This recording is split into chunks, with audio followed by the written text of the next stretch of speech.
Well, good evening, everybody, to the Denver Bronco Roundup on a Friday night.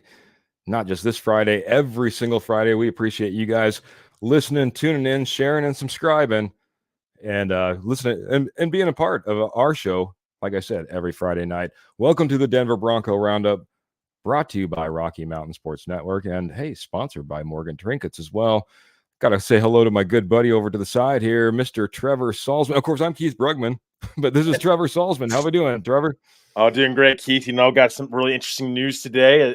Actually really good news if you don't want Russell Wilson back. But again, it's not ideal for any organization to go through this, but I'm glad we got the news later today. We can break it all down here before we get into our other segments. But great to be here, and again, can't wait for an action-packed show because it's going to be an interesting one. We're offseason starting to fire up, guys. Hey, ain't it though? I'm up all the way up here in the Rocky Mountains of Montana, man. But I would love to move to Denver. If you know of any good homes for sale in the Denver area, $25 million or less, just let me know, okay, Trevor? I will let you know for sure. All right, buddy. I appreciate it, man.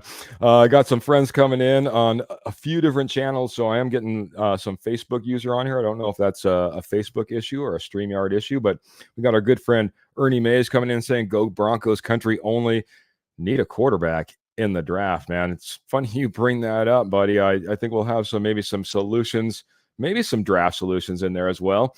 Mr. Scoops coming in over on YouTube. YouTube always shows your profile because, of course, you're already all set up over there, guys. But Scoops over on the K&K Sports Show, part of What's the Scoops on our show last Tuesday that went epically long. So thanks of all of you who hung out with us the entire time, man. We went way, way over, but had great conversation with Scoops here. He says, "There they are, TGIF, y'all. Can't wait to see what's in store tonight." Got those big orange and blue hearts, man, coming in like another guy I know. This is Miss Pearl coming in saying, "Hi, all." Hello, Miss Pearl. How are you doing? Good to see you.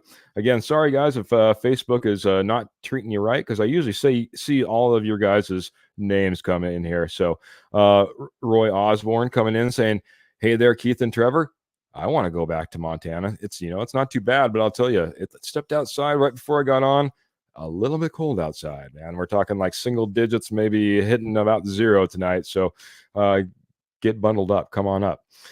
Scoops is coming up and saying, "That was partially my fault." No, it's all good, buddy. All good. Our good friend and fantastic supporter, Mr. Michael Ronquillo, Roundup royalty, might make king as we speak right now. Appreciate you saying good evening, Trevor and Keith. Big orange and blue hearts, and of course that K&K Sports Show, clap it up as well. Appreciate you, buddy, very much. But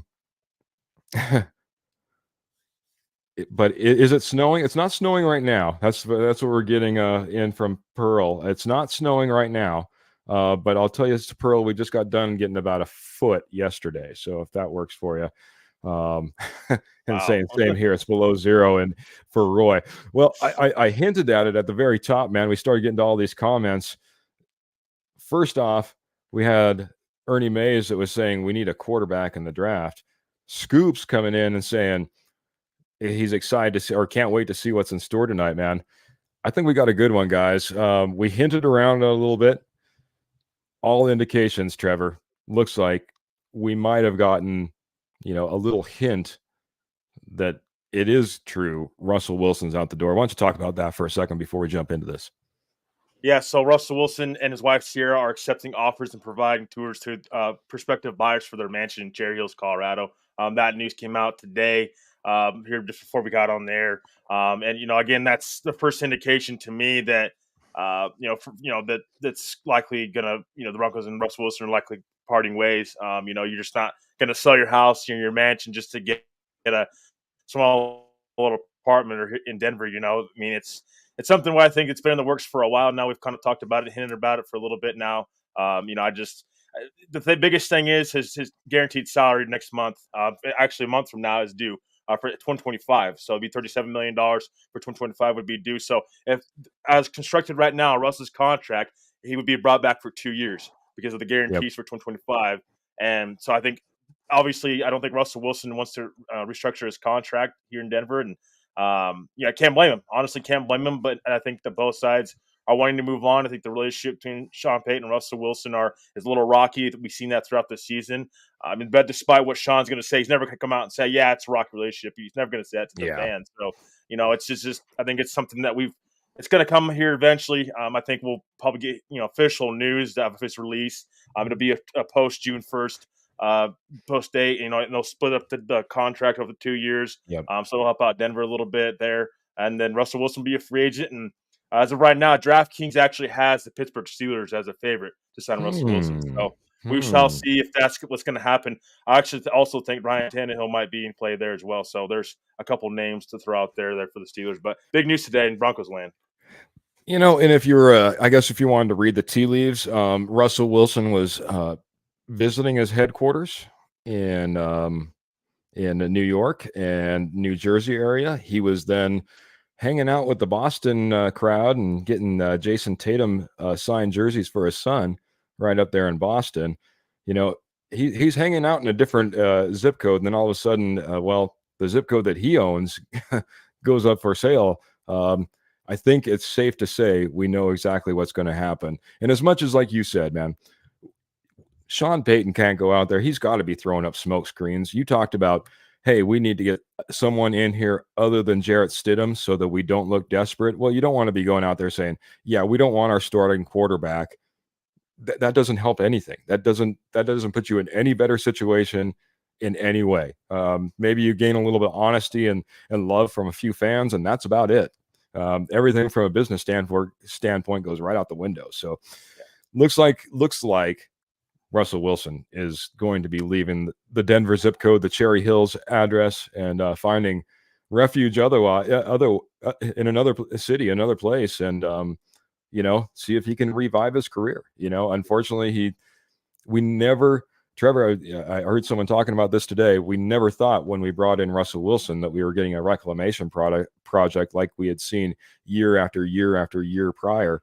We might be looking at a reclamation project in the future. And that gets us to our topic for this evening, man. Topic for this evening is what can we, or I should say, who could we realistically see at QB1 for the Denver Broncos in the 2024-2025 season? We brought this out before even all the news came out. So, there was a lot of speculation. Is Russell Wilson's going to be still here? We took this list into consideration that Russell Wilson was not going to be here and who realistically is going to be playing for the Denver Broncos. Anything to add, Trevor, before we get started? Yeah, again, I just want to add the speculation of Denver holding out on the news of Russell Wilson in hopes of trading him. That was never going to be the case.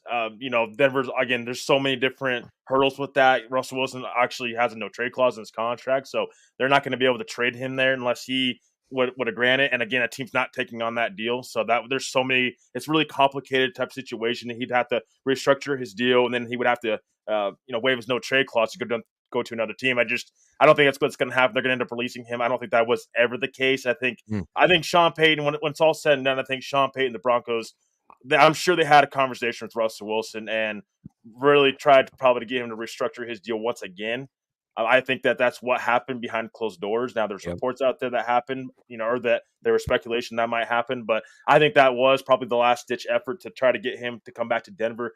Mm. Again, with Russell Wilson's right, he's gonna go somewhere else, and he don't have to do that. So, and I think that him and Sean Payton's relationship again is just really rocky. I think it's best for both sides to move on. Again, it's tough, the $85 million dead cap hit that you're gonna have to eat, but it's Whew. it's it's coming down to this. This is what you signed up for if you're the Penners and the Broncos. With Sean Payton is, you're just hoping that he can dig you out of this hole that you kind of put yourself into right now. Absolutely, man. And like you said, whether it's the goodwill of both just looking to split ways, or maybe just maybe we already had gotten enough trouble as an organization with the NFL Players Association that we really couldn't play hardball. Because I always thought the other option that we had was just, hey, Russ, yeah, you can stay here. You can be on the Broncos. We'll have you stick around for 2 years. You might not be starting. Do you want to renegotiate and maybe waive that no trade clause so you can go play for somebody else? I think that hardball is maybe possible. It's very vindictive. It's very mean. It doesn't play over very good for your organization. And when you're trying to change into a different culture, I don't know if it really works, for what we want for the Denver Broncos, but it was an option.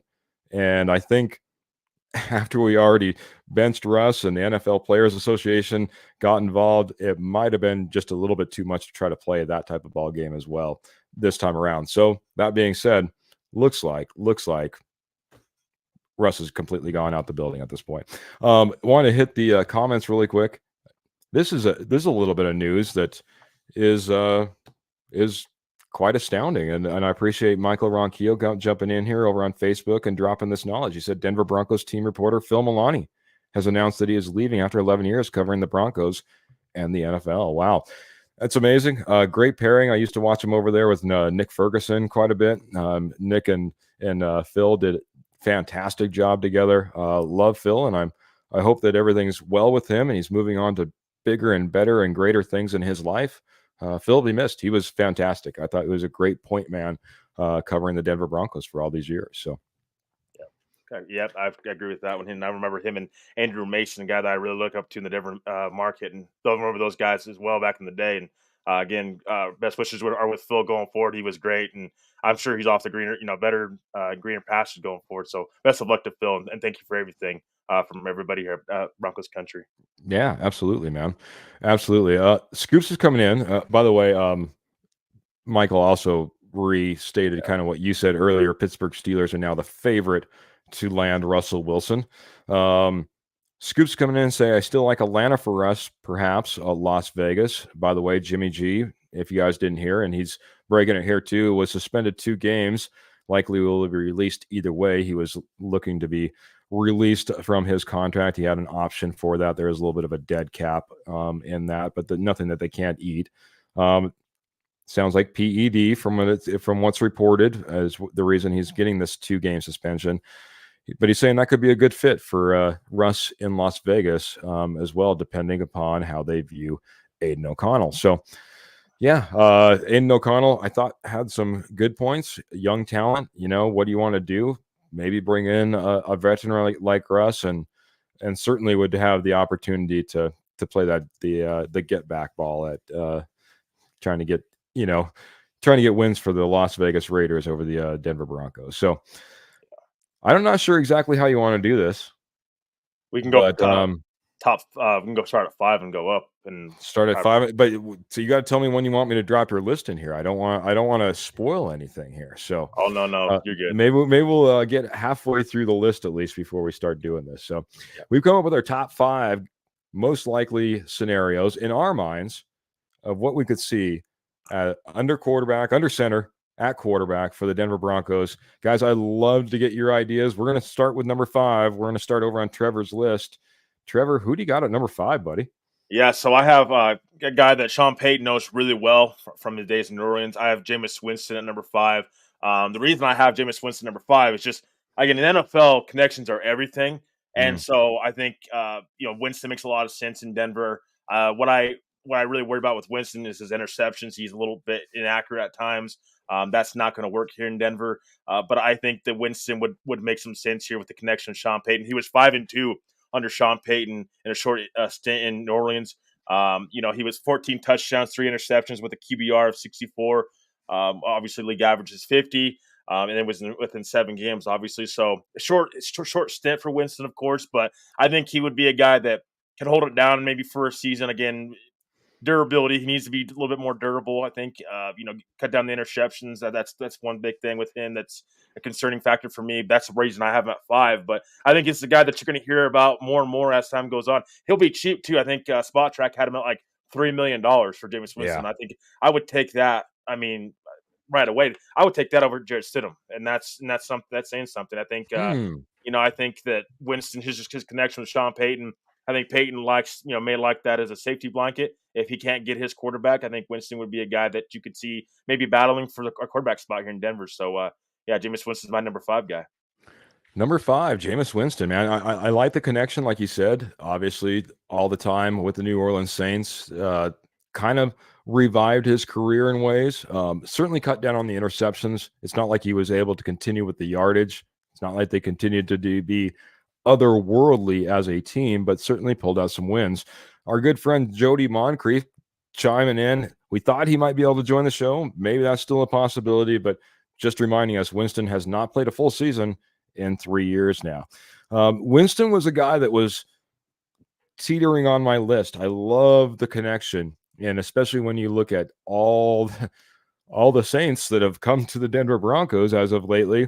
Would you really put it past him? Heck, I was even trying to go through my list, and not a spoiler alert, guys, but I don't have Taysom Hill on the list. But at one point, I went, should I be considering? And that just goes to show you how much the Saints connection with Sean Payton to the Denver Broncos plays out. And that being said, Taysom Hill doesn't make my list. Jameis Winston doesn't make my list.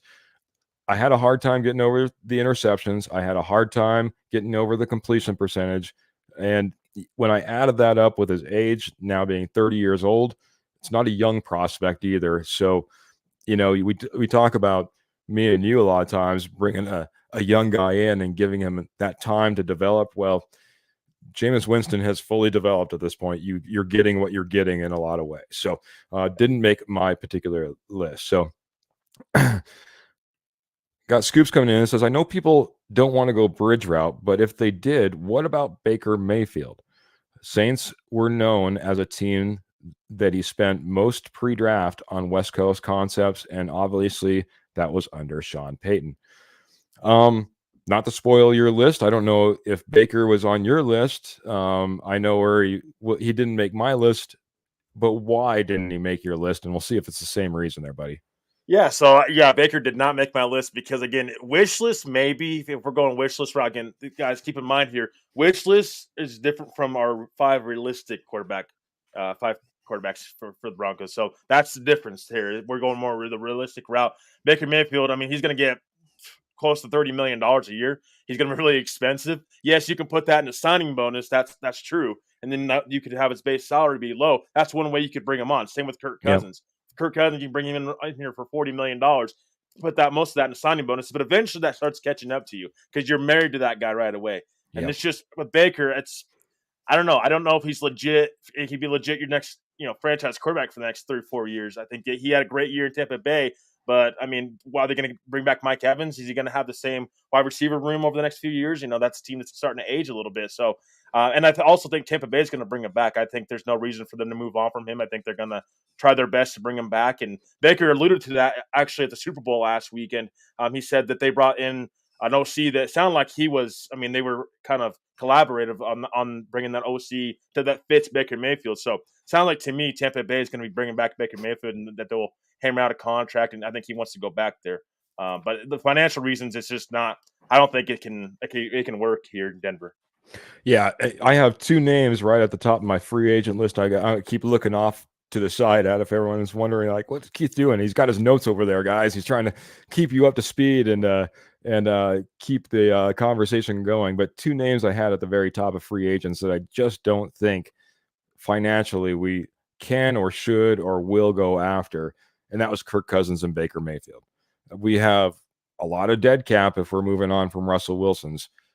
Quarterback isn't the only hole that we need to worry about on this roster. I don't think you can go all in on quote unquote a bridge quarterback like Baker Mayfield. I say that because we also have Kurt Valente with a few comments in here saying, by the way, Kurt Valente at the amazing K&K Sports Show, guys, you got to check those guys out. For if nothing else, Wednesday, 8 o'clock Eastern time, or 8 o'clock Mountain time, if I remember right, 8 o'clock Mountain time. That's when you're going to catch the Let's Talk Broncos with Kurt Valente. Fantastic show. But guys, they have a plethora of shows. Go check them out. He's saying Baker isn't a bridge quarterback. He is a legit starting quarterback in this league. He's certainly going to be paid like one. That's for sure. To that point, Jody's coming in here and saying he thinks Baker Mayfield will get $40 million. Our good friend Kurt coming in, as he always does, though. This was his opening comment. No more BS. Whatever it takes to do it, go get J.J. McCarthy. Absolute stud. Will be the best quarterback in this year's draft. Go get him. So we have that. We have Pearl coming in. Her vote is for Pratt. That might show up on a list or two. We don't, or I guess we only have two lists, so might show up on my list or Trevor's list. You never know. Our good friend Martin coming in over on YouTube saying, at this point, I don't care who Sean Payton picks. He just needs to get his guy and then coach his rear end off. No more excuses. Yeah. Ain't that the truth, buddy, man? I think it's funny.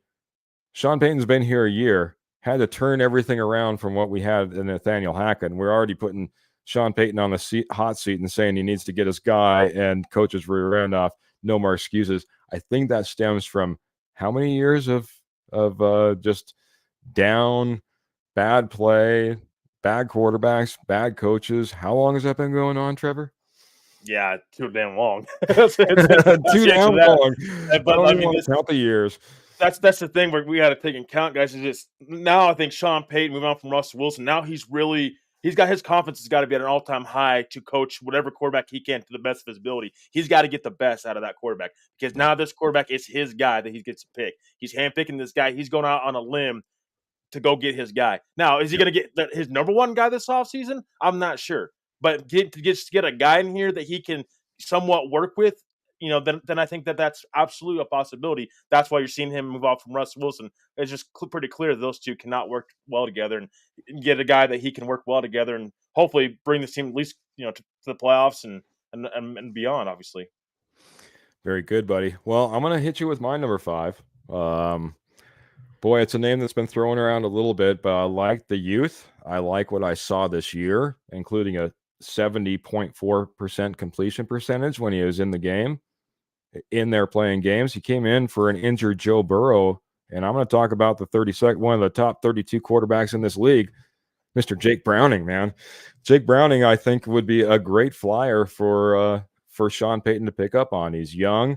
He's obviously got some talent. When there's talent around him, he's done quite well. I know that I even heard somebody say today, I would say that Jake Browning played better this year than Joe Burrow. Not that Joe Burrow isn't the long bet and he wasn't injured, but Jake Browning looked better in that Bengals offense than Joe Burrow ever did, even though he was injured.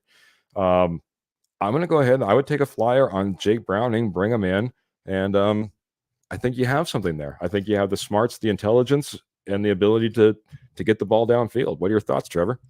Yeah, I mean, that's a guy that I was definitely thinking about on my list as well. The only thing is, I mean, he's an exclusive restricted free agent, so I don't think the Bengals are going to let him go. That's the problem. I think they're going to try to hold on to him and try to get the highest bidder if they would ever move on from him. Again, why would you want to move on from him if Burrow, is not completely, 100% healthy to start the season? You can start the season with, Jake Browning, a guy that knows the offense. You don't have to go out and get a backup quarterback. And, if Burrow ever goes down, at least you have an insurance policy there with Browning. Now, I think maybe they strike when the iron's hot. I don't know how hot the iron is right now with Jake Browning. What are you talking about getting for him? That's the biggest question. But I agree with you. He was fantastic in that offense this year. He really, the Bengals were kind of down. I mean, as soon as Burrow went out, they just didn't know what they had. Everybody thought they might be rebuilding, and because of Burrow going down and the record being as bad as they are, so it's just, I think Browning is a guy that's very interesting. But again, the only concern is the price tag to get him. I don't think Denver's going to have what it takes ultimately to get a guy like that. But if he was an unrestricted free agent, I think he would definitely go for it. I think he's worth the cost and worth the risk. But. Sure, man. Just douse all my plans. I appreciate it. No, I'm just kidding, man. No, I get it, man. It's not easy. It wouldn't be easy, but I also know that, hey, they know who their quarterback is, and that's where they're going to want to invest. Now, whether they need to and will secure that restricted free agent in Jake Browning, we'd have to see. I think there's reasons and ways you could pry him away, and I don't think it would cost an arm and a leg. You can't. You know what I mean? If that's the case, then you just can't. But number 5 on my list was a Jake Browning. So we'll hit number 4, buddy. Who you got at number 4? Yeah, before we move off of Jake Browning, by the way, Spot Track has him making $5.2 million. Jarrett Stidham is due to make $7 million next year, so he's cheaper than Jarrett Stidham. So There you something go, to keep buddy. in mind for sure. But I think it'd be worth the value. Someone number 4 on my list for me is Spencer Rattler. I just really like this guy. I really do. I think that he's a guy that you don't have to take in the first 2 rounds. This team needs talent. They need to move back. They need to get more picks. Spencer Rattler rounds 3 to 4 would be, I think, a heck of an addition to this team. I think you give a guy like Rattler's talent. I mean, this guy's a 4 or 5 star talent back in college when he first got into college. So, and I think we've talked about it. I think he's really starting to mature, and he's been through a lot through his career, been through a lot of adversity. So this is a guy that I think maybe doesn't start year 1, but I think he's a guy that I think will could be a guy that starts in future years, and a guy that Sean Payton can really look to and don't have to take early on. He can get this team better, in the first couple of rounds of the draft, and he doesn't have to take a quarterback in the first 2 rounds. I think that's such a not the greatest take in the world when people say, well, Denver has to take a quarterback in the first 2 rounds. Who says they have to? You can get, yes, the hit rates as good as decent in the first round, but Denver's also got so many different holes. You can't afford. The last thing this team can afford to do is take a quarterback just to take a quarterback. They better be in love with that quarterback. Either at 12, they trade up. And even the first round, you better be in love with that quarterback if you're going to take one in the first round, because you're missing on some other players and other talented players that could fit on your roster. So with me, Rattler, again, the risk is low if you take him in rounds 3 and 4. Yeah. But I think that his upside is what I really like about him over a Pratt and all those other guys. I took a long look at Rattler as well. Even went back and dove and looked at some tape before I made my list. Just another one that didn't hit the list, buddy, for me. I promise I'll have a couple of these guys. Maybe we'll have a couple of names that match up. I'm not really sure. Michael Ronquillo, though, over on Facebook, agreeing with you. Spencer Rattler's a guy that he likes as well. Our good friend Kurt Valente coming in says, Bridge equals backup QB. No more backup QBs. Go get your guy. Go get McCarthy at all costs. You want a stud QB, you're going to pay for a stud QB. Whatever picks it costs, do it, man. And you're right. You're right. It does take a stud QB. I think if you're willing to give up a stud cornerback, maybe you can go get your stud quarterback. And that's something that you'd have to weigh out. If that's what you want to do, maybe, because believe me, there's some names at the top of the draft board I really like, but kind of like my free agent list, they didn't make my realistic board here, man. And there's one that I would love to try to make a way to get on here, but I just don't think it's possible.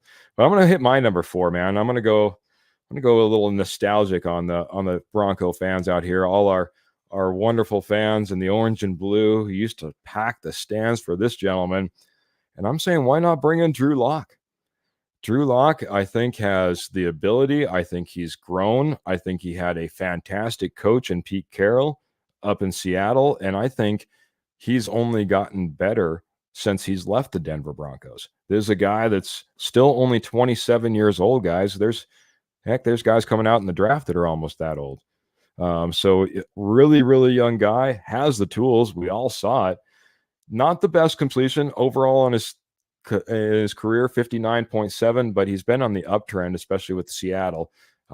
His worst season was actually with the Broncos. So he's been, like I said, trending in the right direction. Why not bring Drew Lock back? He's not going to be a large investment. And I think you could talk Sean Payton and Drew Lock and Sean Payton into working together quite easily. Man, what are your thoughts on Drew Lock? Yeah, I mean, I'm not as high on Drew Lock as a lot of people are. But, I just think that, he's a guy that had upside at one point in time for Denver, but I think Vic Fangio, to Drew Lock's credit, kind of ruined it, with him, and they didn't fully invest into Drew Lock as they should have. They had Teddy Bridgewater, And you had a mixture of two different things when Locke was here. You had Fangio, who needed a win because he needed to save his job, so that's why he wanted Teddy Bridgewater to start. And he said, "Oh yeah, quarterback competition in training camp." It was never quarterback competition. I mean, it really wasn't. Teddy Bridgewater was the guy from day one. That was the guy that Fangio wanted because he was the safest pick.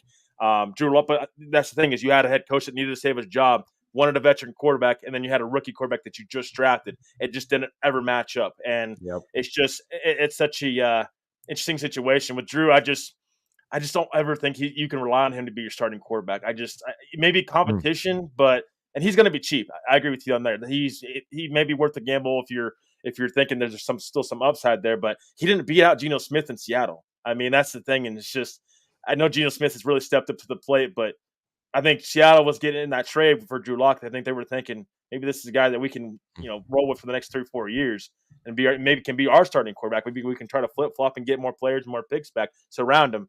I don't think they were necessarily banking on Geno Smith. So that's the thing with Drew Lock for me. It's just I don't know how much is there left in the tank. He's going to get older. I mean, he's 27 now, but he's going to be 28 in November. So it's just like he's starting to get up there. I think it's a great story. I love Drew Lock. I really do. I really hope the best for him and wherever he goes. I think that ship has sailed here in Denver. All right, man. Ship has sailed on him, but every time when I was sitting here listening to the reasons not maybe Drew Lock, I was hearing a lot of the same things that I might equate to a Jameis Winston that was number 5 on your list as well. So that being said, bud, I know that we're going to have a little bit back and forth. I just don't know how much more he has in the tank. He's going to be 30. He's 30 right now. He's going to be turning 31. There's a lot of things that I don't know how much more you get out of Jameis Winston. I think you can get more out of Drew Lock. I think he's trending in the right direction, but I wanted to give you some kudos because our good friend Travis Johnson coming over here on Facebook says, go get the sleeper. There's always one guy every year no one talks about. I have my eyes on Spencer Rattler. He will be the one. So, hey, right lined up with your number 4, we got Travis Johnson coming in there and agreeing with you, buddy. Spencer Rattler is this guy. Like I said, man, that's a guy I was toying around with as well, man. Scroll down, make sure I don't have any got lots of different comments here. Let's see what we got. Hey, I know this guy. Aloha, my bearded and not bearded brothers. Spencer Rattler intrigues me. So there's another Spencer Rattler one. This has got to be our friend Patrick Wilsey. I know it, and I'll get caught up on some of these comments on the side. But appreciate that, man. Appreciate Patrick. And by the way, a little Lion Coffee. LionCoffee.com. Check it out, man. Keeps me caffeinated all the way into the late night hours, which I don't know if I need that or not, but that's good. That's good. I appreciate it. It certainly does the job, buddy. I'll tell you that. Jake Browning and Stidham are the same guy. We need a guy that can compete with Mahomes. So I want to go back on that. So I guess here's my question. Mr. Travis Johnson on that one as well. So my question on that is, there's 2 different formulas you can have with in this division. Are you trying to find your next quarterback like Mahomes, or are you trying to find ways to beat Mahomes? And why I say that is, if you look at the Chiefs' run, their defense was huge in their run. So you can point to Patrick Mahomes being great as he was, but that Chiefs defense gave them a chance. So do you try to build up your defense and try to defend Patrick Mahomes, or are you trying to get a quarterback that's like Patrick Mahomes? That's the question that I raise to everybody, because Patrick Mahomes is such a rare talent.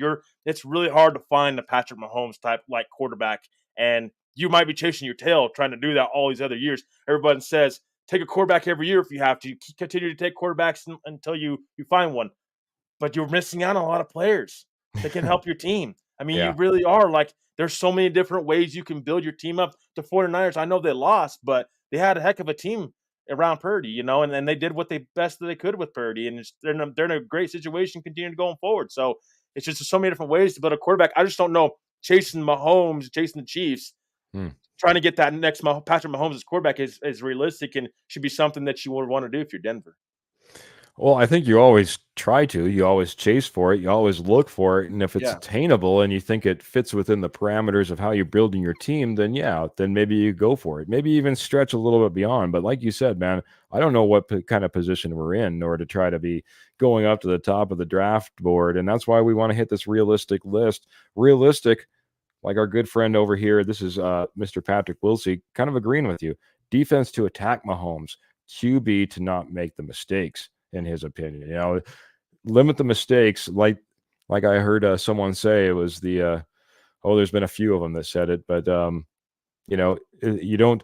It's not the games you win. Now I completely forgot my quote now, so I'm going to throw it out the window. Forget about it. You didn't even hear it. But I got a few more comments coming in. I like Rattler now than Pratt, or maybe more than Pratt.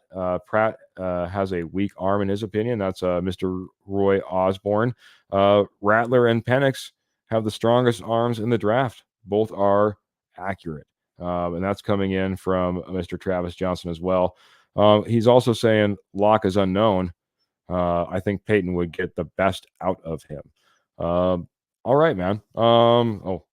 Martin also coming in saying Locke is a good backup, but you're right. He couldn't beat out Smith, who wasn't exactly lighting it up there in Seattle as well. So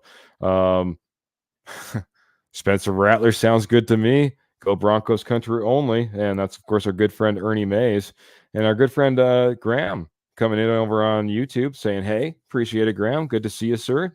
Talking a little Broncos top 5 realistic quarterbacks list for anybody that's tuning in right now. We've hit number 5. We've hit number 4. We're going to be hitting number 3. I'm just catching up on a few comments in here. Graham's coming in and saying, Jake Browning did well in limited time. Doesn't mean he'd do the same with Sean Payton, but hey, you never know. Travis coming in saying it's easy to figure out which quarterback Sean Payton will pick. Quick processor, protect the ball. Who do you think that is? And that's just it, man. That's the list we're going through, because there are a lot of different things to go through. As Sean Payton said, heck, he doesn't even know the jersey numbers of some of these guys in the draft, so he doesn't know who this is. My feeling, he says, is do not force it. You have to love the quarterback from the first. Yeah, absolutely, buddy. That was see if I can catch up. That's Pearl. Thanks, Pearl. I appreciate that. Martin says, I think Parcells said no more games. More games are lost than won. Thank you. That's the exact Martin, man. You're like right in line with me, man. Got that psychic connection. Yes, more games are lost than won. And that's kind of going back to that quarterback that takes care of things, doesn't make mistakes, and the defense that maybe slows down Mahomes. Graham says we know what Locke is, and throw Garoppolo idea out the window now as well from Graham. So yeah, we talked about that at the very top. Sorry I had to blow through all those comments really quick, but let's get to your number 3 quarterback on your list and debate a little bit about that, Trevor. Yeah, so I have Ryan Tannehill as my 3rd guy on my list. I think that we'll see what happens with Tannehill. I don't know how likely this is, because I think the Steelers are going to be interested in him. They hired Arthur Smith, which former Falcons head coach that was fired this last year. He was with Tannehill in Tennessee, and Tannehill had some of his best years under Arthur Smith. My thing with Tannehill is, again, he's 35 years old. Is he going to come and save the day? No. But are any of these guys going to come in and save the days? Probably not. I mean, especially if they're veteran quarterbacks. I mean, we just don't know. We don't know what Sean Payton's going to be able to do with these guys. So it's a lot of unknowns right here. With Tannehill, again, a couple of years ago, this guy is one of the best quarterbacks in the league. I mean, and the fact he's on the open market, I think it's almost a steal, in my opinion, whatever team gets him. Again, with Ryan Tannehill, you're going to have to surround him. You're going to have a running game. You're going to have weapons around him. So with my idea on this one is you bring Tannehill in, Spot Track has him making about $5 million. That would be what it costs to bring him in. 1 year, $5 million. I think it's a low-end deal, high reward possibly if you get Tannehill. He's a guy that I think you can get into the playoffs with. But you got to build around him. You got to start, and that starts in the draft. You got to start getting some of these guys. Maybe Brock Bowers falls in the draft, and that's the guy that you can bring here to Denver. That would be huge for Tannehill. They got to have a running game, but you got to have a running game with every quarterback. Tannehill to me just makes a lot of sense, and in a lot of instances here with Tennessee, he really just got a really bad rap, I think, there in Tennessee. Yes, he had Derrick Henry, but Derrick Henry is not the same Derrick Henry from a couple years ago. A.J. Brown, they traded his number 1 wide receiver away.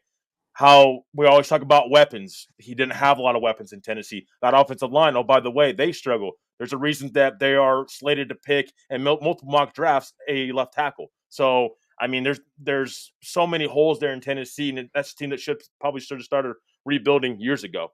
So for me, Tannehill, just the right situation, I think he can excel. I don't think there's any reason why Sean Payton can't get the best out of him. He's lost some mobility. He's not the same mobile quarterback as he used to be, but I think he's got a heck of an arm. I think he's a guy that you can win with, and he's low cost. So for me, Ryan Tannehill makes a lot of sense for this team. Again, with all these guys on your list, we're talking about a rookie quarterback or low cost players with high ceilings. That's to me, that's what you're talking about. So he fit the bill for me. Yeah, checks a lot of boxes, right? And checks a lot of boxes for Graham as well. He's saying, my question would be, which quarterback would be the best teacher? And then he kind of answers his own question. He says, might actually be Tannehill. If you're looking for a guy that's smart, intelligent, you're talking about a guy that used to be, I used to have a good friend or a good acquaintance at work that was a big Dolphins fan. And of course, Ryan Tannehill being a former Dolphin, we used to go back and forth in the day. And I said, your quarterback is a former wide receiver. That's who you're relying on. And that's who's going to take you to the playoffs in the Super Bowl. Are you kidding me? But here's a guy that not only made that transition from wide receiver to quarterback, excelled at quarterback enough that he's been playing for how long in the NFL, and obviously has the mind that can absorb a Sean Payton offense and maybe, just maybe, be the teacher to the next person who comes in the door, that rookie quarterback, that younger guy, that guy a step down on the rung that can help bring him along. So I do have one more veteran quarterback on my list, but it's not Ryan Tannehill, buddy. It's not Ryan Tannehill. So our good friend Jody coming in, always a big supporter of Ryan Tannehill, saying 4 TDs in 8 games. So stats aren't everything. You can read a lot into stats on either side. I think Tannehill, like you said, with the list that we're trying to put together, a realistic list that keeps the Broncos kind of, financially sound and doesn't go crazy. Like I said, I'm right there with this is Roy Osborne that comes in and says, if the Broncos try to move up to the top 3, they will be beating a dead horse. No way the top 3 will even move. And that's what a lot of people are thinking. There is no movement in that top 3. The only trade I saw that might be a possibility is Chicago going to the number 3 spot, and then the Patriots picking up a 9 and multiple other picks, that would come along with that, and do a small trade down. That's about as good as you're going to get. And I don't even think that's a possibility. So I agree with you, Roy. I don't think it's possible. I would love for the Broncos to get there. I think Sean Payton would love to try to find a way for the Broncos to get there. But without that being said, we're going to miss out on some of the very best quarterbacks in this draft process. We're expecting them to go 1, 2, 3. So the top 3 are right off the board, if not more. We could see more by the time that we get to number 12 and be left picking, scraps, or maybe somebody that you didn't necessarily go after. That being said, I listened a lot to what Sean Payton said on Radio Row, and a lot of what he talked about beyond I don't know the numbers, the whole 9 yards, is, hey, we might end up picking a guy that people don't think should be picked in that spot. And I really don't care. If you get on that NFL train, as he said, and you get wrapped up in it too much, you get told who you pick and where they're supposed to go, and then you miss out on a guy like Alvin Kamara. So I'm going to the draft, man, at number 3, picking my first draft pick. I'm going with Mr. Bo Nix. Bo Nix, 23 years of age, 66.4% completion, and he's done it in a couple of programs and done quite well. I think he's probably the most ready quarterback to go from college to the NFL and be able to start day one. That could be a huge, huge, huge benefit to Sean Payton, and what a lot of people want to see, like our good friend Kurt Valente, a guy that comes in and starts day one, because you don't want to have that bridge quarterback. Bo Nix might be able to fit that need, at least in my opinion, here in Denver. So number 3, Bo Nix makes my list. What do you think about Bo Nix at number 3, buddy? Yeah, so for me, again, I like Bo Nix. I've have for a while. I think he's really athletic and is a quarterback that Sean Payton just hasn't really had in the past. I mean, he doesn't have the most elite arm in the world, but Drew Brees never did either. So that's the thing. And I think Bo Nix is a great processor, and I think he's great at the line of scrimmage. I don't think he gets enough credit for being a leader. Mm, I think he's a great leader, and I think Bo Nix just hearing some of his interviews, at the Senior Bowl, he's a guy to me that wants this ball. He just really loves football. He really loves the game. He truly wants to be great. That's the yeah. mindset that I think you would love if you're Sean Payton. And again, you don't have to go out and trade in the top 10. If we're talking about McCarthy, you don't have to trade up to get Bo Nix. He's probably going to be there at 12. Now, I guess my question to you would be if would you take Bo Nix at 12 or would you move back? And again, there's a lot of Mm. different things in there. If are the Raiders, what some of these other teams, I how would would they value Nix? my draft picks. I did it just like I said. Sean Payton saying, "I don't care what you guys think." I think that if he truly likes his quarterback, and they're there at number 12, he's going to pick him at number 12, and it doesn't matter if he was supposed to be the you know overall pick a number 26. It doesn't matter to him. He's going to pick his guy where he wants him. And Bo Nix very well could be that guy then, obviously. Bo Nix is not expected to go number 12. It's why I have him on the list. At this point, number 3, I guess. So Yeah. Scoop's coming saying, yes, sir, Bo Nix for Denver. So he's in agreement as well. But I just want to hit a few more comments, man, and then I'm going to hit a little bit of a break. We got to get to our final 2, and then we're going to be wrapping it on up here, man. I can't believe how quick the time is going in here. So, um, Graham's saying bring Tannehill in, bring Denver Derrick Henry in. He said laugh out loud, just a pipe dream. So, um, Graham's asking, do you buy Peyton's comment about not knowing the quarterbacks in this draft yet? I call this bluff. Laugh out loud.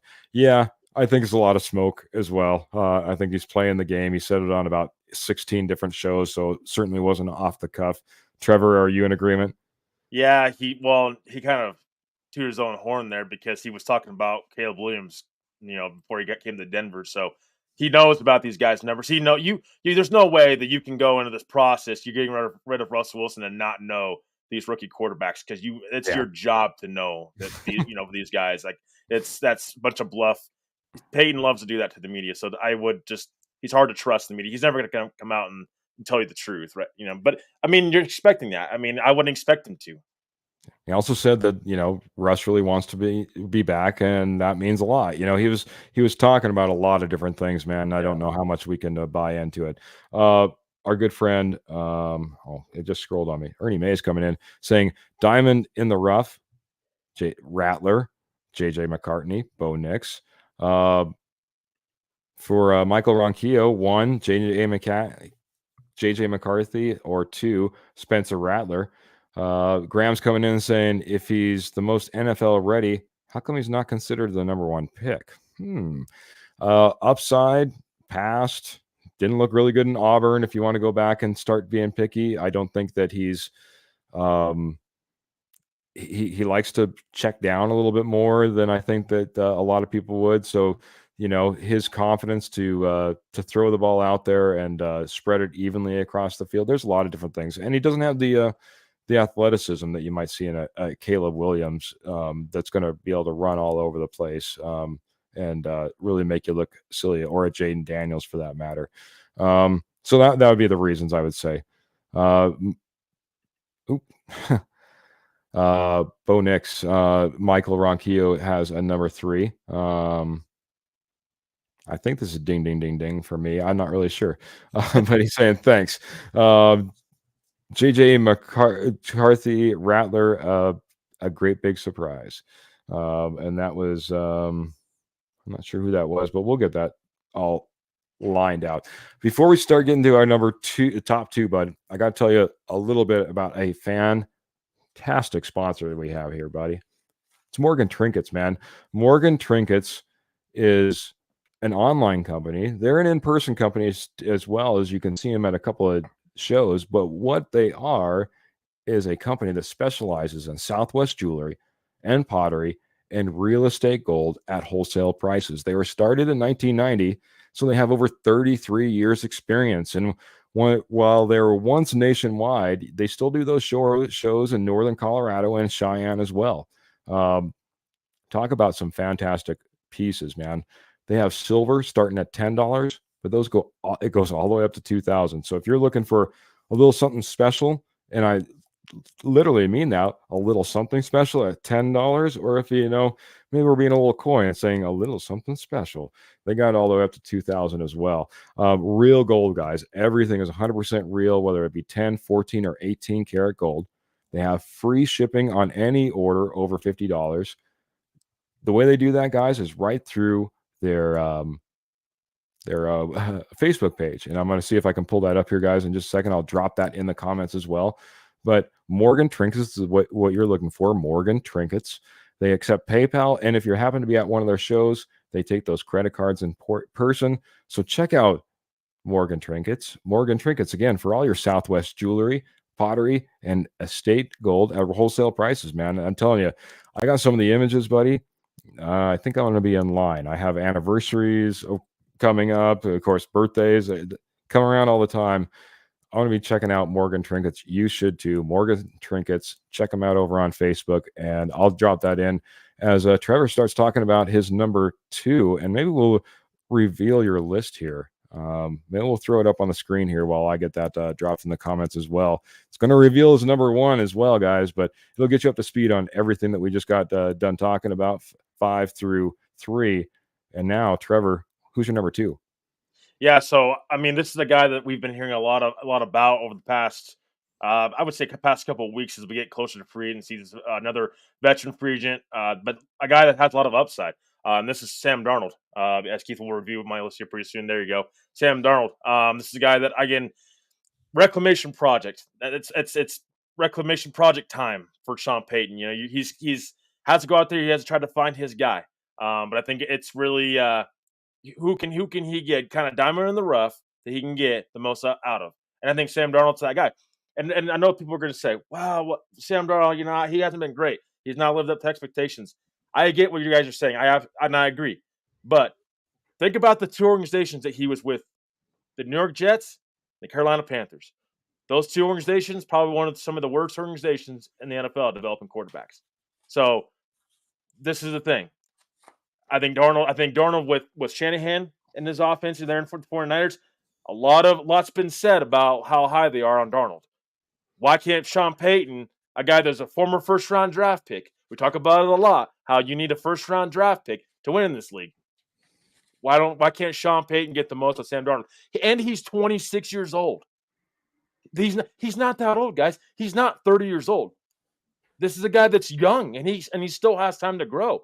Like, he's just been in such a difficult spot with the Jets. He had so much put on his plate at first, and then with Carolina. I mean, these are 2 teams that haven't developed quarterbacks. Zach Wilson and with the Jets, Bryce Young with Carolina Panthers. You can see that.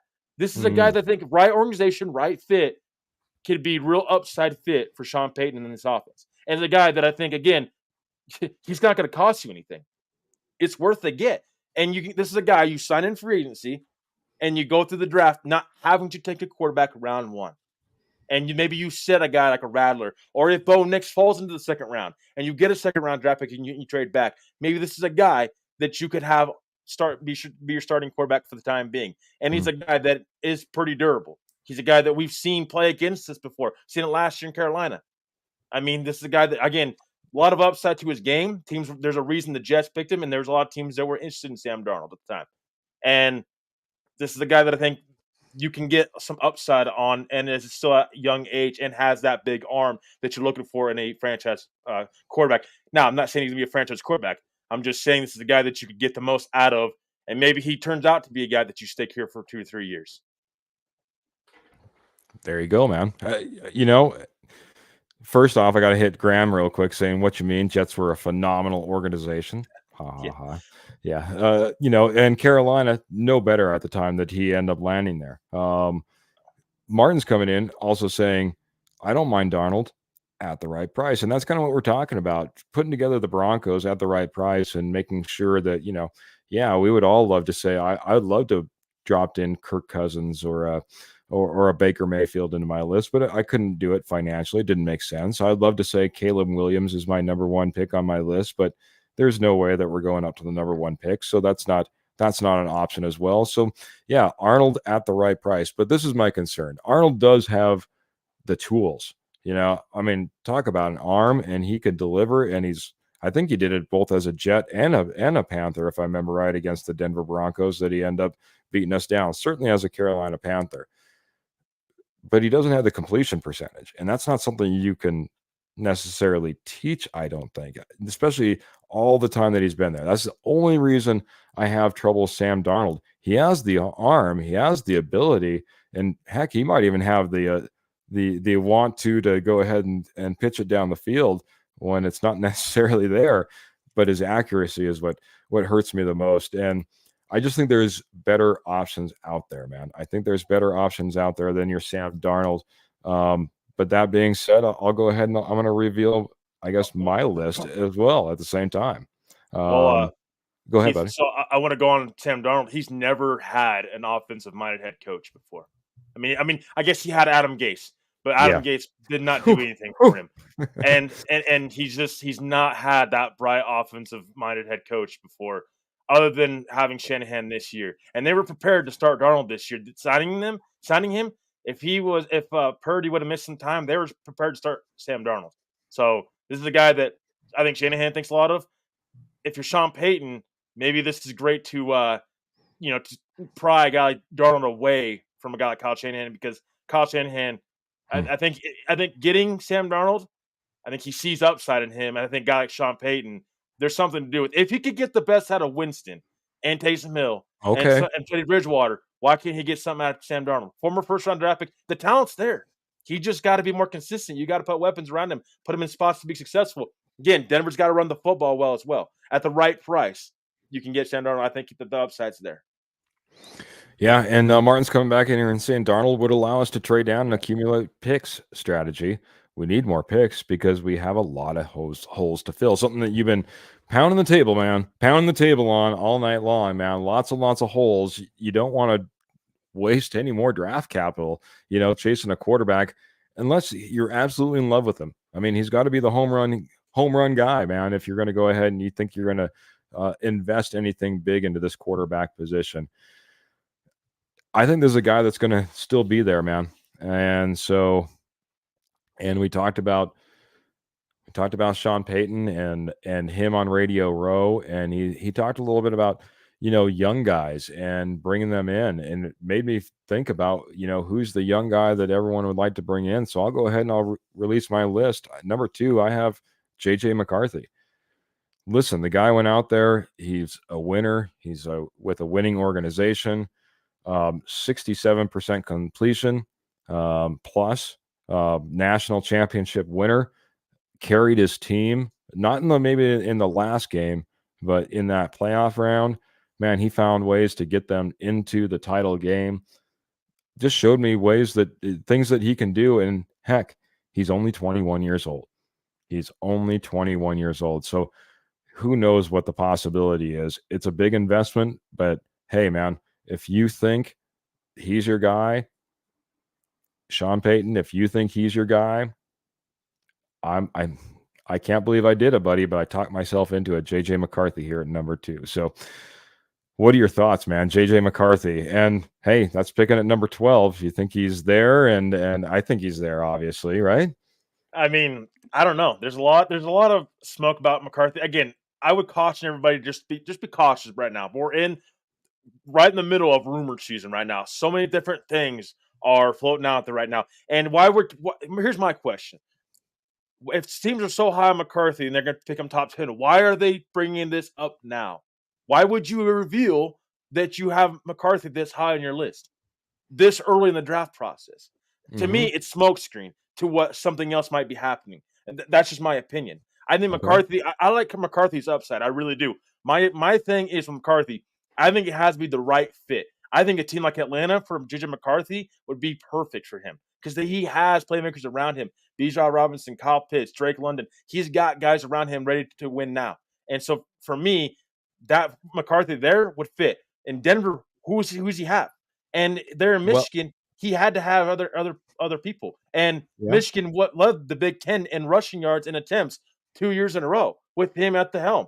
So can Denver run the football efficiently? If not, I think you're putting McCarthy in a really difficult situation that he's really not had to deal with in his college career. I'm going to let you in on a little secret, Trevor. I think we do have those weapons.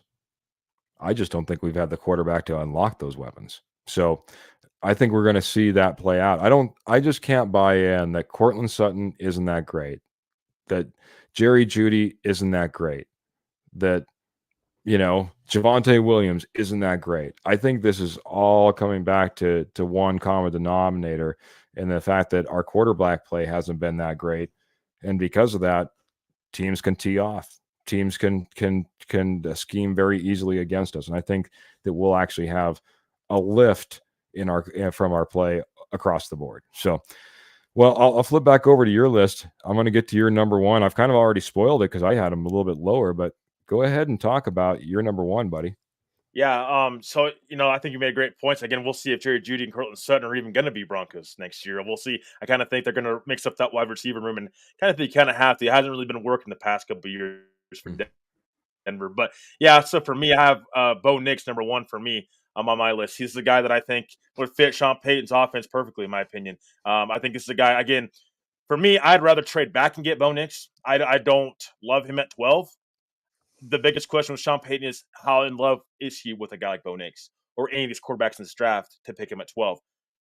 This is the thing you take. You're taking a big risk taking a quarterback at 12 because you probably miss on an opportunity to trade back and get more picks, and you only have 2 picks in the top 100. Now, I think that might change because if you have Jerry Jeudy, you have Cortland Sutton, you have some of these guys.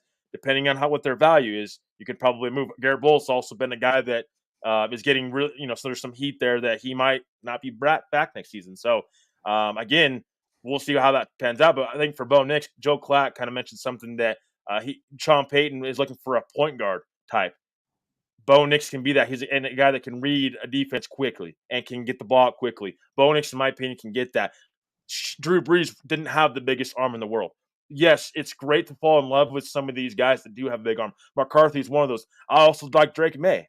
But again, Bo Nix is a guy that can get the ball out quickly. He can read a defense. He's been through adversity already. McCarthy, what I worry about with McCarthy is, has he been through all that adversity yet? He's not been through a lot of adversity as far as on the field yet.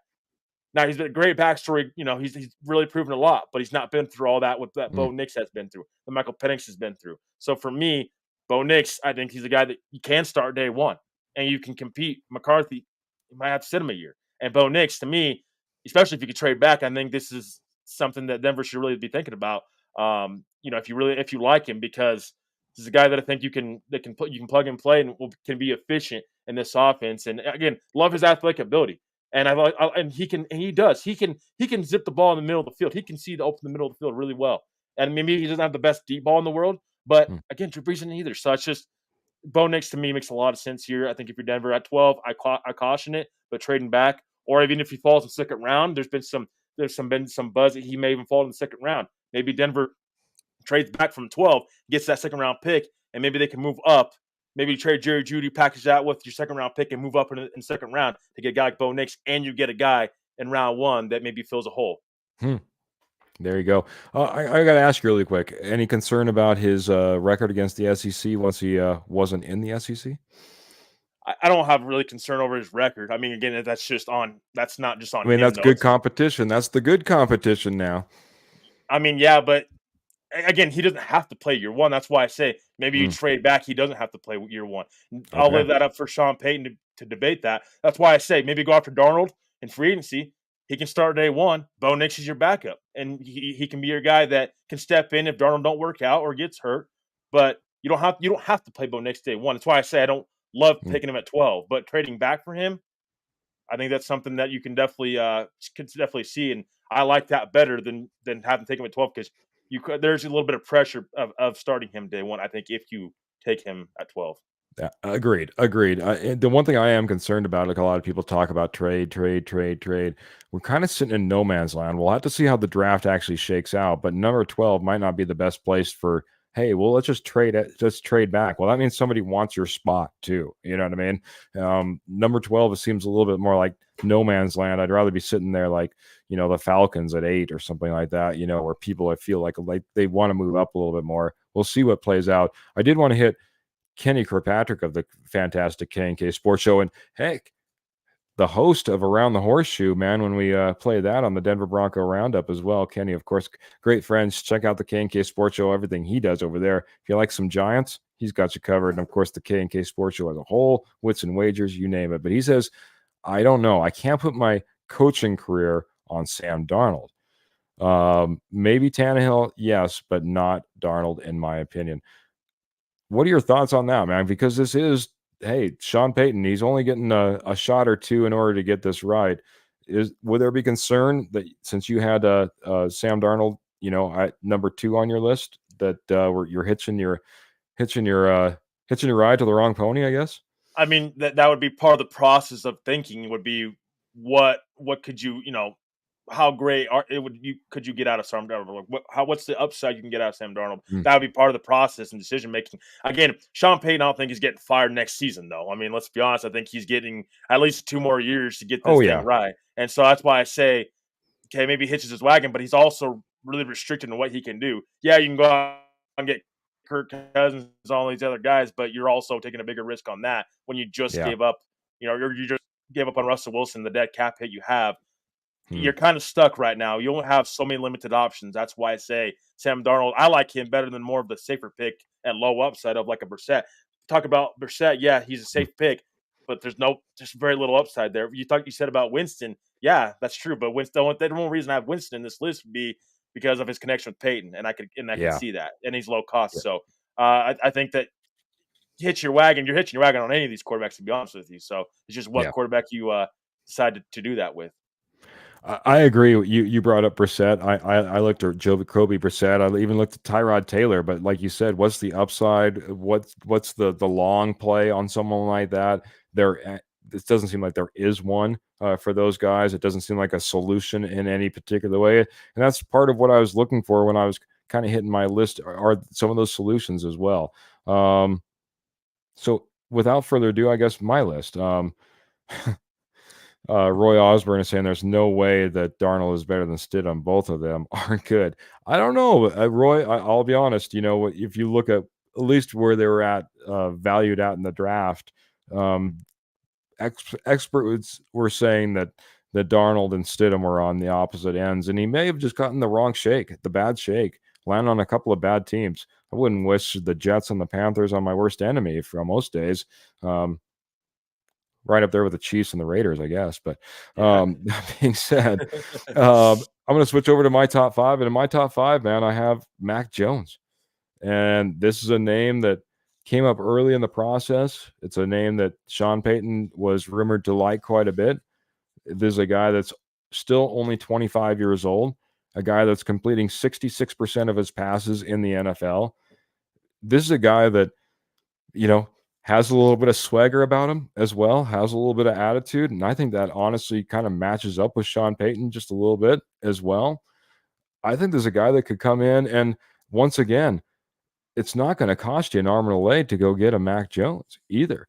I seen, if I remember right, a 5th round pick was a value that I saw out there on Mac Jones as far as tradability. So if we're talking 4th, 5th round pick in order to pick up a quarterback that Sean Payton liked, still has a lot of longevity in the league, and is completing 66% of his passes currently, which I was having a hard time finding any of the other candidates that competed with that weren't in college.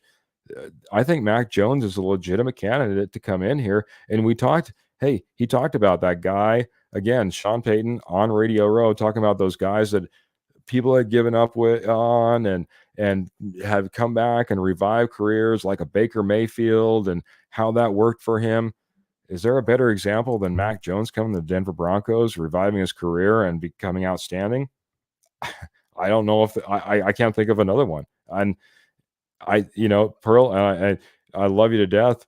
She's saying I would prefer no bridge, please. He's 25 years old. He's as old as what we're looking at in the Bo Nix. You know what I mean? This is a young guy. I don't think there's a bridge. I think this could actually be a solution. So, that's my opinion, man. What are you thinking about my number one? And Mac Jones didn't even make your list. Yeah, I mean, he didn't make my list, but I was definitely considering him for sure. You know, this is a guy people tend to forget was a Pro Bowl quarterback at one point in time in New England, his first year in New England. So, and he had and another guy that honestly we sit here and think True. about it. He had Bill O'Brien as his OC. I mean, that's not really doing much for you when he had McDaniels. Again, say what you want about McDaniels as a head coach, but as an offensive coordinator, he's pretty good offensive mind. I think as an OC. So, talk about a guy that just kind of had a bad coaching staff around him, and just the Patriots again, they weren't competing. What else did he have around him to compete with? That's the thing. And so I agree with you. I think Mac Jones is definitely on that list. I think he's a guy that would fit. The only reason I didn't put him on my list was just his attitude. I think at times it might be a little bit of a problem, and I just don't know how well to mix in that locker room. You've heard some rumors about him not mixing well in that locker room, and they're not exactly behind Mac Jones. So that's where it kind of to me a little tough to bring him in. But I think you have to consider all options. He's definitely one of those low cost options, high ceiling guys. Will be 26 years old at the start of next season. So he's a guy that again been Pro Bowl quarterback. We've seen what Sean Payton can do with a Pro Bowl quarterback before with Drew Brees. So I'm not comparing Mac Jones to Drew Brees. Don't get that wrong. But I'm saying this is a guy that has upside. Just again, former first round pick. Just Yeah. bad team there in New England. So definitely a guy worth mentioning. Kind of along those lines, heading back to your list over here, that's Sam Darnold. Like you said, younger guy, top draft pick. Maybe got the raw end of the stick. A couple of bad teams for your guy. Maybe some bad coaching, bad GMing more than anything up in New England over the last couple of years that put Mac Jones in a bad position. These are guys that possibly could revive a once tainted career. It's something that Sean Payton, like I said right there on Radio Row. We would love to get like a Baker Mayfield and have that story and be able to pick up a guy like that, especially as we talked about, it's not going to cost on an arm and a leg. Kenny's just coming in and saying pass on Mac Jones. I appreciate that, buddy. But again, I like to learn. Kind of bring this up again. We're bringing up guys that have high upsides in difficult situations, but Denver's not in a great situation to get a guy right now. So guys, keep that in mind. Is they're really restricted on what they can do, bringing in a great quarterback. Whether you trade up in the draft, give up an arm and a leg and plus, and then you're talking about free agency, they just don't have the cap room. So guys are talking about high upside, low cost guys because this is where realistically that's where this team's at right now. We're not making a big deal right now. As it stands, it just doesn't make a lot of sense for this team. Maybe you need to take a step back, take a couple steps forward. So that's the type of solutions we're trying to provide here for everyone. Yeah, and Kenny comes back in, and don't get me wrong, he passes on my Bo Nix, but he wants your number 3 and your number 4. He says, "Come on, Trevor, Mitchell Trubisky should be everyone's number 1." He's like, "Just kidding, ha ha ha." All joking aside, his number 1 guy would be, well, your number 3 on your list, Mr. Ryan Tannehill, and then draft Rattler in the middle rounds, your number 4 on your list. So he likes 2 of your 5, man. So even though he's not in love with my Mac Jones, he isn't asking for, the Kirk Cousins or the Baker Mayfield to come in here and save the day. It's something that we just don't think is even feasible or possible. I'll be honest, and maybe you could, if you had one on your list, I know there's 3 guys that we can't get. 3 guys that we can't get, as they sit at the top of the board.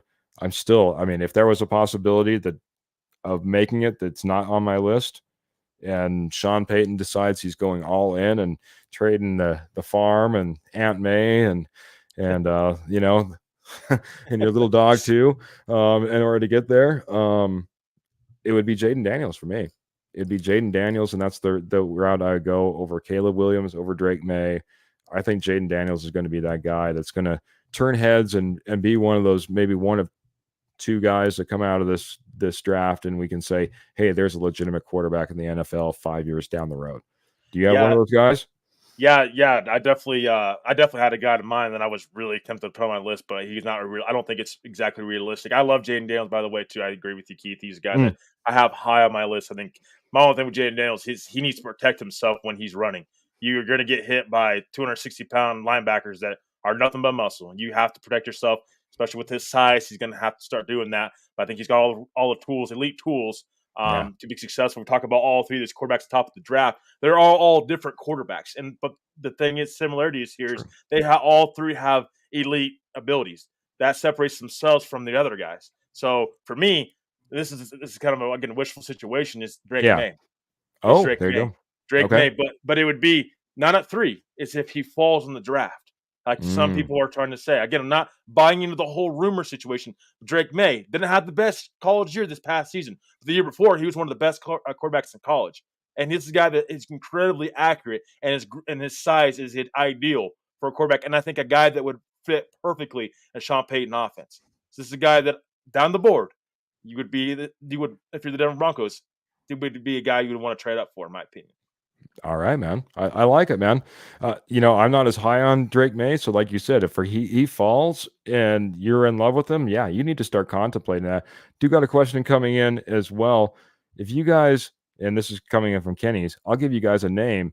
Hendon Hooker of the Lions. Goff isn't going anywhere. There's upside there. What are your thoughts on Hendon Hooker, Tennessee quarterback that was just drafted, last year? Yeah, he'd be an interesting one. Again, what's the cost to getting him, and can he start for you? I mean, now if you're trading him for him, he's not going to be your backup. You have to have 100% full, interest in starting him because the Denver Broncos, they don't have a lot of assets, guys. That's Yeah. also part of the problem is you have 6 picks total right now. As of now, it's not trading for a guy. It's really hard to do that with limited draft capital that you have. That being said, I don't think it would cost too much for them, but it'd be based on the value that the Lions have. Where do they have him valued at? I guess would be my biggest question there with Yeah. Hendon Hooker. But interesting guy for sure. Yeah, interesting for sure. I liked him a lot. I liked him a lot in last year's draft, but it's funny, all the names that we've been throwing up there. Heck, you have Bo Nix, I have JJ McCarthy. These are names that we would expect to come in and be competing, if not starting day one. But all of a sudden, Hendon Hooker, who I was really high on last year, since I didn't see him play last year, I'm like, boy, do I want to invest in a Hendon Hooker? And is he my starting quarterback day one, is because that's what you kind of have to feel like you'd want to go, because the Broncos don't have enough assets to say, well, we'll just bring in this guy and he can compete and maybe he's our number 2. No, we don't have assets and or money to be throwing around ideas like that. So you'd have to be ready for Hendon Hooker to be your guy, and I don't know if I'm bought into that. I'll be honest. That's the one thing I'm concerned about. Martin's coming in here and saying Aunt May has never caught a ball or made a sack, so she can go, if you're asking me. So I appreciate it very much, Martin. Got me cracking up when I saw that on the side. So we have Pearl coming in and saying she likes Jaden Daniels. Kenny said another reason I like Rattler is he looks like a little like Mahomes. Laugh out loud. Tannehill Eagles money. What are your thoughts? What did you pull up a comp when you were putting Tannehill on here of what that he was expected to be getting paid at this point? Yeah, so Spot Track has him at $4.9 million annually for one year on a 1 year deal. So again, he's not going to cost you an arm and a leg. It's just going to be, it's going to be something that it's a low cost deal. But this is a guy again with Tannehill. The thing is, he's had a long trajectory of being successful in the NFL. He has that quarterback experience in the NFL. So if you're talking about drafting a quarterback and sitting behind a veteran quarterback, why not Tannehill? He's a guy that's been very successful in the NFL and has done it for many years and was a former first-round draft pick. The talent's still there. It's just difficult situation there in Tennessee, in my opinion. Yeah, absolutely. Maybe he's saying Tannehill money. Yeah, could be that way. It's Yeah. tough to read text. Don't try to read emotions into your text, man. I did that once or twice in my life where I thought it was one thing. You're reading into it, you get all riled up, and come to find out it's something completely different. It was never even meant or intended that way. So Tannehill money. I like it. Kenny's just coming back and I'm thinking he was thinking he wasn't a first round pick, so I think the price would work as far as Hendon Hooker can be concerned. Yeah, I agree. I think it's a competition that kind of muddies the water. I think you already have.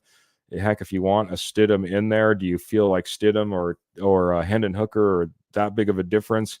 I think you need to either find your guy or not find your guy, and don't mess around in the middle. And I think that's just where Hendon Hooker falls for me.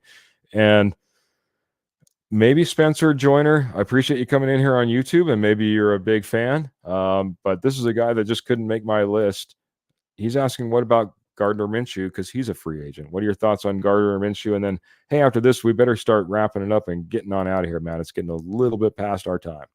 Yeah, so Gardner Minshew, I'm just not as high on. I think he's had a good season this last year, but again, they ran the ball efficiently, and you have Jonathan Taylor. Anytime you have him in your backfield, it makes your job easier. And I think Yeah. Minshew, I think he was solid, certainly worth Pro Bowl. I think caliber type season, but I don't not overly high on him. Again, the consistency there, it's not there. I mean, there's a reason this guy's been a backup quarterback in the NFL for as long as he has been. I just I don't know what the upside there with Minshew is. Mm. That's the thing is I don't think there's a ton of upside there. I think he's a little bit of a smaller quarterback too. I mean, I just not high on Minshew. I don't think he's going to be that expensive as people may think he's going to be. Spot Track has him at $5.3 million, so he wouldn't cost you a ton if you Yeah. really wanted him. But yeah, I just can't get behind Minshew from day one. I think that offense they ran there in Indianapolis really benefited him a lot. So there's a few names that we didn't mention, or at least I didn't mention, that did make my free agent possibility list. We talked about Jacoby. I mean, I'll just run down my list, but no, I'll run down the ones that didn't make my list. The ones that didn't make my list, personally, were Marcus Mariota, that we didn't talk about, Gardner Minshew, and I know that you talked about Jameis Winston, but he didn't make my list. I also had, we talked about Jacoby Brissett and Tyrod Taylor as well, but Gardner Minshew was a name that initially had my contemplation, I'll be honest, Spencer, but overall, I just couldn't get there. Again, I don't need to be somewhere in the middle. I need to have that starting quarterback as best as possible. If you look at that, I know that we've had Trevor's list up there for a while. Throw my list up there one more time, but again, I think Mac Jones has that possibility. When we talk about J.J. McCarthy or Bo Nix, we're talking about two of the top picks that I think are a little more reclamation project with a Drew Lock or, an upstart career and a Jake Browning. So Gardner Minshew just seems like a guy that's been moved around, had a few opportunities, and has never really fully taken advantage of it. And I don't know if he's the leader of the Denver Broncos.